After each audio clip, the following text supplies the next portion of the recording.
What is going on, guys? It's your boy Apathy. Today we're going to be doing 5 tips on how to have the perfect aim. Now, I do a similar video every single year. Things change a little bit, so I'm going to be breaking down the settings, the best tips for you guys to be shooting laser beams like one of the best. Oh, and don't forget to catch me at twitch.tv/apathy. And this video helps you out, like and subscribe to the channel. Now let's go. So one of the most important tips, and before we go any further, we're going to do tip number 1 is the settings. This is a game changer because, hey, if you play on 1010 and you ask me, Apathy, I can't shoot straight, well, your sense is probably too high. So we're going to work with you guys, okay? We're going to work with the settings first thing. It's extremely important, so pay attention. Now, I always recommend 5 to 8, usually 5 to 7. 8 can be a little bit tricky. The thing is, you can mess with the ADS sensitivity. So for example, I like to put it 0.75 if I want to be a 6 ADS when I'm aiming in. 6 ADS while aiming in is kind of where you want to be at no matter what sensitivity you play on.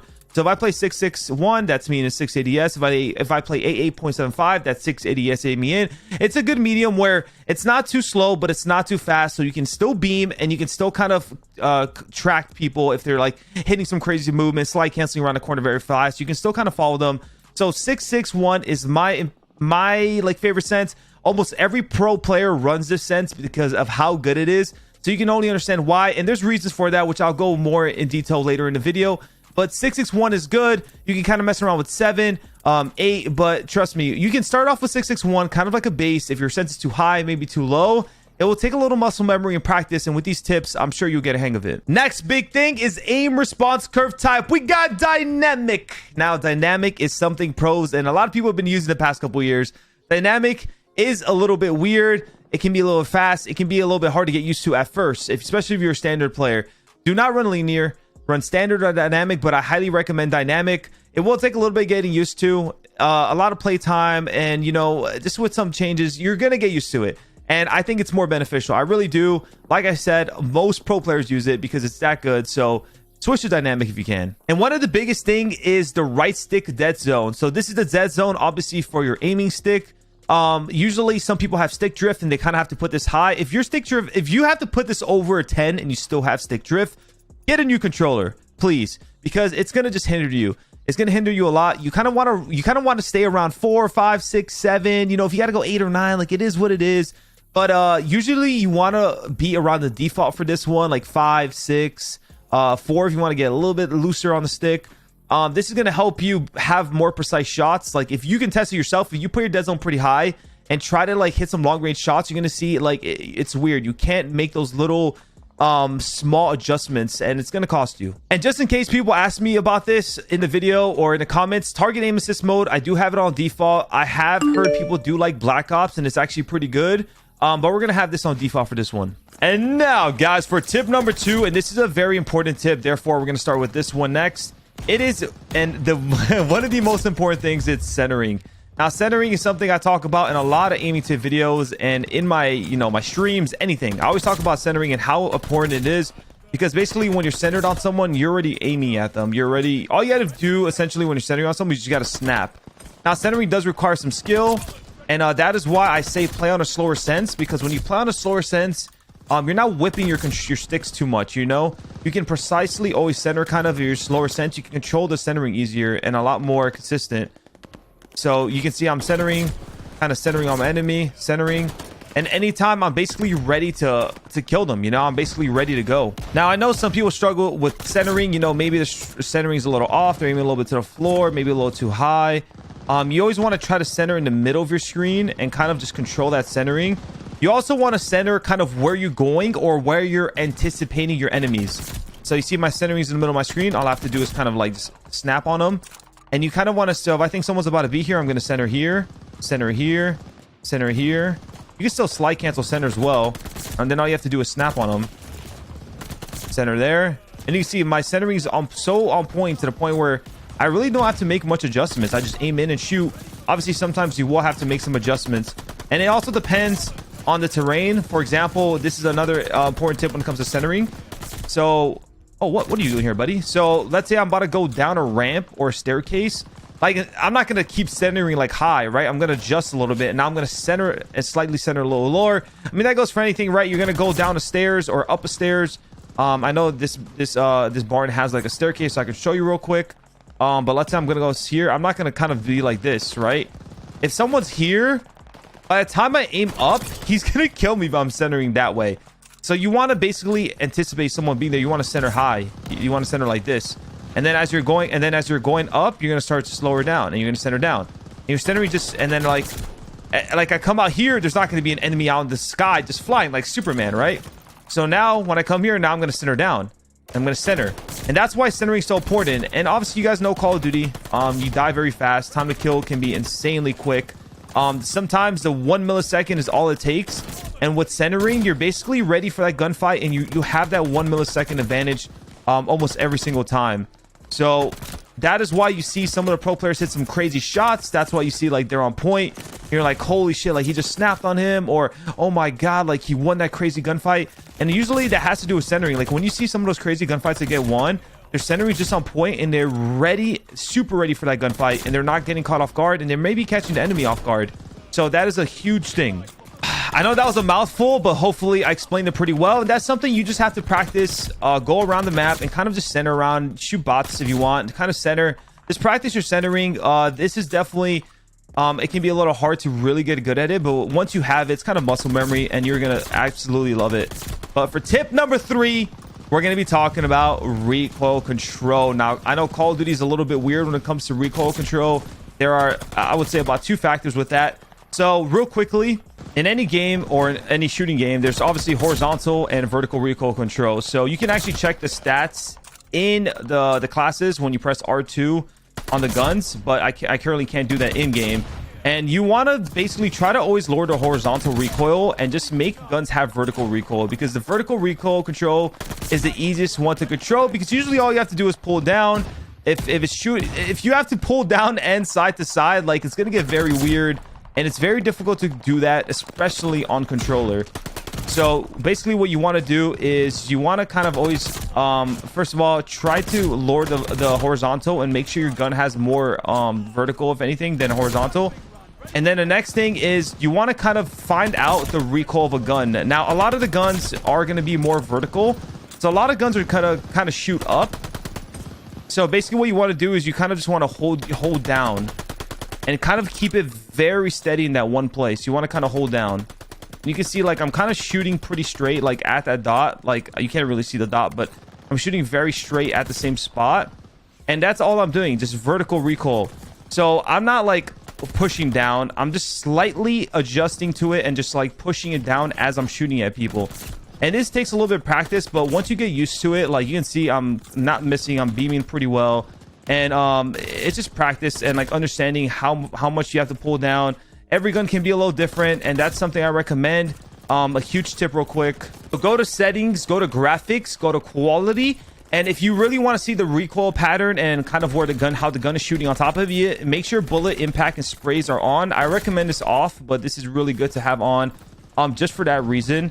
And then you can go to a wall, you can kind of shoot it, and you can see the gun kind of goes up, and it kind of goes up. It goes at the top right. It was going like kind of to the right. So that basically gives me indicator that, okay, so I got to aim low, but I can also aim a little bit to the left, because that is doable on controller, like slight adjustments like that. So when I'm shooting at someone, instead of only aiming down, I'm going to aim slightly to the left, but very, very slightly. You know, it's going to be hard to maybe like kill a guy across the map, but I can shoot this thing pretty damn straight, even though it has a recoil to it. And that's just recoil control, recoil pattern, and understanding Call of Duty, and understanding, you know, how the gun shoots and practicing it. That's why pro players have really good aim, because pros have gotten really good at controlling the recoil of pretty much any gun, especially vertical recoil. If you've been playing Call of Duty for a while or been competing for a while, you understand how to control it. Now for tip number 4, and this is also a very low-key but good tip to understand and actually apply to your own game. We're going to be talking about putting strafing into your shot. So a lot of times, you know, sometimes people, especially more casual players, tend to think they only have to look at people and shoot, where that is sort of true, but you can also add strafing to your shot and to your technique. And basically what strafing can do, it can help you lead your shot or your iron sight into them. So you're not only using your right stick, you're also using your left stick in a lot of engagements and gunfights. And that's why you see a lot of pros or good players that can shoot very straight, they strafe a lot in gunfights. You know, they strafe back and forth. Maybe they strafe one way. Usually you can watch, and I'm telling you, you see in a lot of engagements, they're always using their left stick. Maybe sometimes a lot, maybe sometimes a little.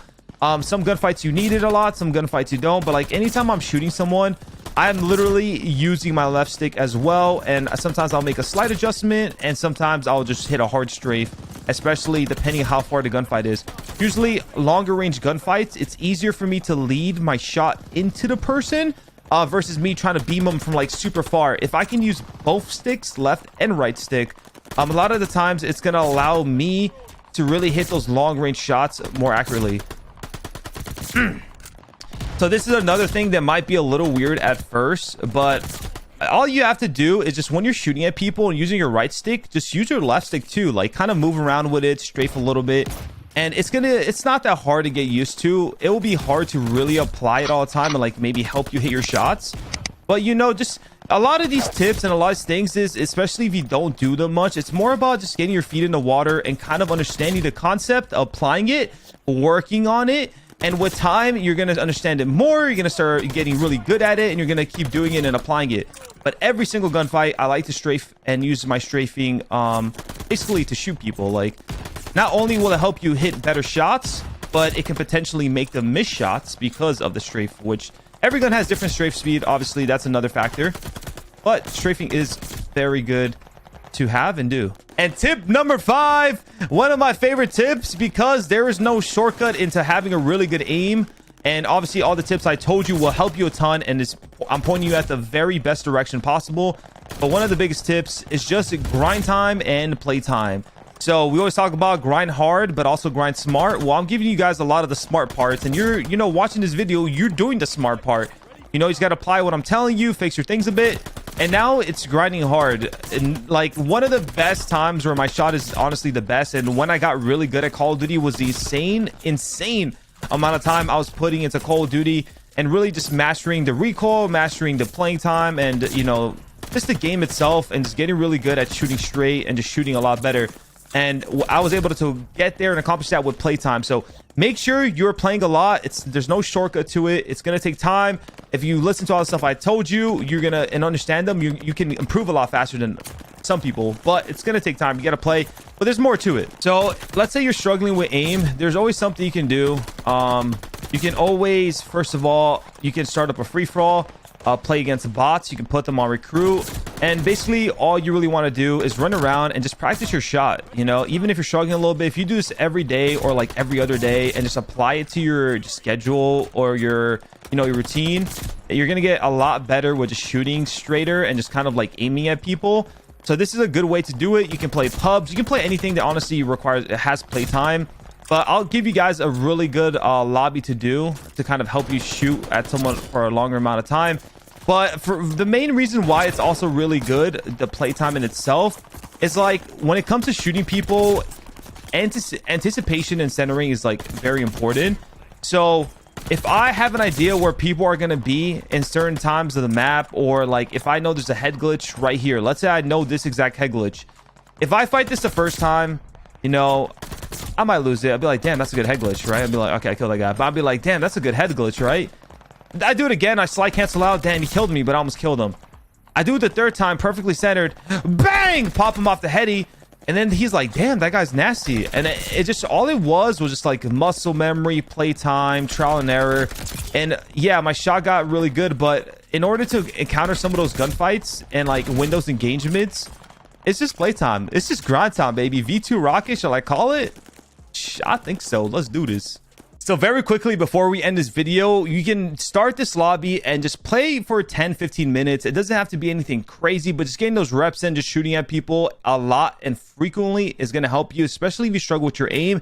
Go to game setup, go to game rules, go to player. You can up the health to 150, so that way they eat a little bit more. It takes an extra bullet or two to kill them, and that means you have to stay on target longer, which is nice. And then obviously you want to put press L3, or however, if you're on PC or controller, put autofill bots on. Make sure they're on recruit, so they're not really shooting back, especially, you know, if you're missing a little bit. You don't want them to kill you. You just want to have targets to aim at and kill them as many as you can, and just shoot as many as you can. And this is a good way to really just get that muscle memory down. But either way, guys, I hope you enjoyed today's video. If you did, and if this video helped you or it helps you in the future, make sure to like. Don't forget to subscribe to the channel. I'm also making an Apathy Shorts channel. That way I can upload, you know, tips, crazy stuff that I do in stream or crazy clips on the Shorts channel. So I'll leave the description down below if you want to subscribe to it. Hey, I appreciate you guys. Have a great day. Have a great night. Have a great morning.